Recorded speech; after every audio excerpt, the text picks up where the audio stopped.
आपल्याला निघायचं होतं, पण आपल्या मित्राचा फोन आला अशोक विटेकरचा. त्यांचं गाडीचं ब्रेकडाऊन झालेलं आहे, इंजिन इथं उडपीमध्ये कामासाठी ठेवलेलं आहे. ते आता भेटणार आहे आपल्याला उद्या दुपारी. तोपर्यंत हा आहे त्यांचा ड्रायव्हर, आणि तोपर्यंत थांबूया लॉजवरती, कारण की 2-3 दिवसापासून आंघोळ पण नाही झाली आपली. चला जाऊया, आंघोळ करूया, आराम करूया. रामकृष्ण हरी, जय शिवराय, जय शंभूराजे, जय हिंद, जय भारत. रात्री थांबलो होतो उडपीमध्ये. अशोक विटेकर आहेत पुण्यामधून, अंगोलामधनं घेऊन आलो होतो. त्यांचं इंजिनचं काम होणार आहे. ते बोलले मामा माझ्यासाठी प्लीज थांबा, तुमचे उपकार विसरणार नाही. म्हणलं उपकाराची भाषा बोलू नका दादा. त्यांनी आपल्याला मुंबई ते मँगलोर भाडं दिलेलं आहे रिटर्नचं मित्रांनो. त्यामुळं आपलं पण काम बनतं ना सहकार्य करण्यासाठी. चला तर जाऊया. आणि मित्रांनो, या ठिकाणी त्यांच्या ड्रायव्हर इंजिन कामासाठी ठेवले. चला तर काम कुठपर्यंत आलंय बघायचंय आपल्याला. चला तर जाऊया. आपण काल ह्याच टायमाला इथं आलो होतो. आता वाजलेत संध्याकाळचे जवळपास 5 वाजायला लागलेत. आणि अशोक विटेकर भाऊंच्या गाडीचं जे शापचं काम निघालेलं होतं ते काम फायनली झालेलं आहे. पूर्ण बिल झालंय मित्रांनो 6,500. आपल्या महाराष्ट्रापेक्षा 2,500 रुपये शिल्लक गेले अशोक भाऊ. बाहेरचा कस्टमर असल्यामुळं खाल्ल्या माणसानं खाल्ले, तो भाग वेगळा. पण कसं आहे माहिती आहे का, शक्यतो महाराष्ट्रातली जरी गाडी आहे तर शक्यतो महाराष्ट्रातच काम करत जावं मित्रांनो. ही तुम्हाला सर्वांना नम्रतेची विनंती. कारण की बाहेरचा मेकॅनिकल शोरूमवाला, इलेक्ट्रिशियन कोणताही असो तो गाडीच्या संदर्भात, तो तुम्हाला लंबा नेऊन घालणार, जसं अशोक भाऊ विटेकरांना केलं त्या. आता इथं तर 6,500 रुपये बिल भरलंय त्यांनी. आता फिटिंग चार्जेस वगैरे बघू आपण जाऊपर्यंत. तिथं अंकोल्यात गाडी फेल झालेली आहे ना आपल्या फिटरला, की भाई त्याला खोल फिटिंग का चार्जेस क्या हुआ है.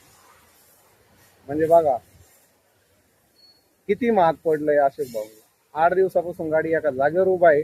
आणि त्यानंतर धंदा तर गेलाच, ड्रायव्हरचा खर्च चालू आहे. आणि दुसरी गोष्ट की ड्रायव्हर ठेवू नका, आणि ठेवला पण आता बिहारी ठेवू नका मित्रांनो.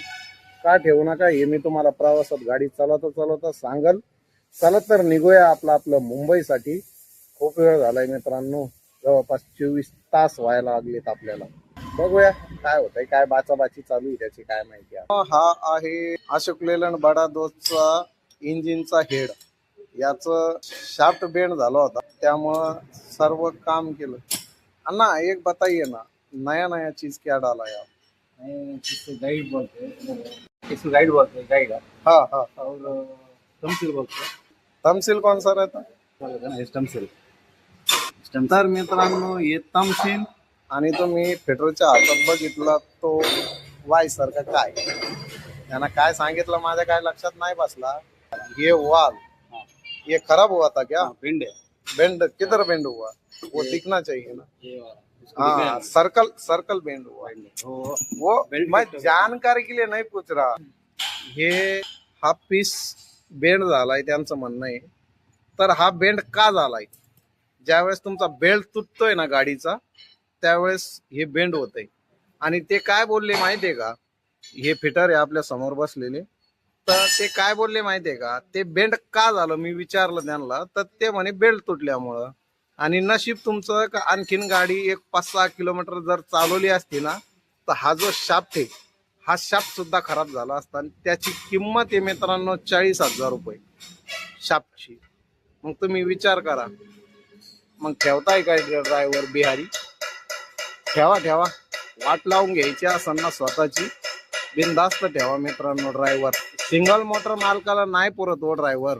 स्वतः गाडी चालवा का, जेणेकरून मेंटेनन्स वगैरे गाड्यांचं वेळेवर करत जावा. ह्या सगळ्या याच्यातून वाचताल. फिटर जे आहे ना, तो पिलर गेज आहे त्यांच्या हातात, आणि मायक्रोमीटरना चेक करायला लागले. तर त्यांना विचारलं की वाल मध्ये कॅम शाफ्ट मध्ये गॅप कितीचा पाहिजे, तर ते बोलले 15 थाऊ. आता मित्रांनो तुम्ही बोलता की भाऊ हा काय प्रकार आहे, तर तुम्हाला सांगतो मित्रांनो, मी ऑलरेडी एक VMC प्रोग्रामर आहे, ऑपरेटर आहे.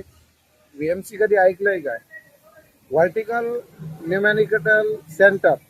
जे लोक आहे ना इंजिनिअरिंग फील्ड मध्ये आहेत त्यांना ही भाषा इंजिनिअरिंग भाषा आहे. थाऊ हा सगळ्यात शेवट, त्यावरती मायक्रॉन, त्यानंतर MM, त्याच्यावर फुटात तब्दील व्हा. संख्या मापक ज्याला बोलतो ते 15 थाऊचा गॅप पाहिजे, म्हणजे कॅसापेक्षा ही बारीक गॅप पाहिजे त्या वॉल मध्ये, त्या कॅम शाफ्ट मध्ये. चला तर बघूया अजून काय काम आहे. हे जे नाव दिसतंय हे ओळखीचं आहे का तुमच्या? सांगा बरं मला. त्याच्या पार्ट वरची जे नाव बघितलं तुम्ही, हे ओळखीचं आहे? असल पण नसल पण मी सांगतो तुम्हाला मित्रांनो, हे कोणत्या कंपनीनं बनवत? व्हॅरॉक इंजिनिअरिंग. आता व्हॅरॉक इंजिनिअरिंग ही कंपनी कोणाची? अनुरंग जैन. अनुरंग जैन साहेब कोणी? तर ते मालक राहुल बजाज यांचे मामा आहे ते. बघा व्हॅरॉक इंजिनिअरिंग एंट्रन्स कुठं कुठं पार्ट बसतात त्याला माहिती देखील नाही. या ठिकाणचं पार्टचं काम ह्या कंपन्या. अशोक भाऊ विटेकरांचं आलेलं आहे. इंजिनचा हेड हा त्यांचा ड्रायव्हर. जीवानं वैतागलेला, धड जीव बी देईना जीव बी घेईना. जीव घेतलाय त्यानं अशोक भाऊचा खूप. जाऊ द्या आता त्या गोष्टी आपण नाही बोलायच्या. तुम्हाला प्रवासात चालता चालता सगळ्या गोष्टी क्लिअर करतोय मी. चला तर जाऊया मुंबईसाठी. आज खूप पळावं लागणार आहे आपल्याला, खूप आराम केलाय आपण. चला. आजचा व्हिडिओ तुम्हाला कसा वाटला? आवडला असेल तर लाईक करा, शेअर करा, कमेंट करा आणि प्लीज एकदा तरी सबस्क्राईब करा हो. मला मराठी माणसाला जाऊ द्या पुढे. मराठी पाऊल पडती पुढे, मराठी पाऊल पडती पुढे. जय महाराष्ट्र. धन्यवाद मित्रांनो व्हिडिओ बघितल्याबद्दल.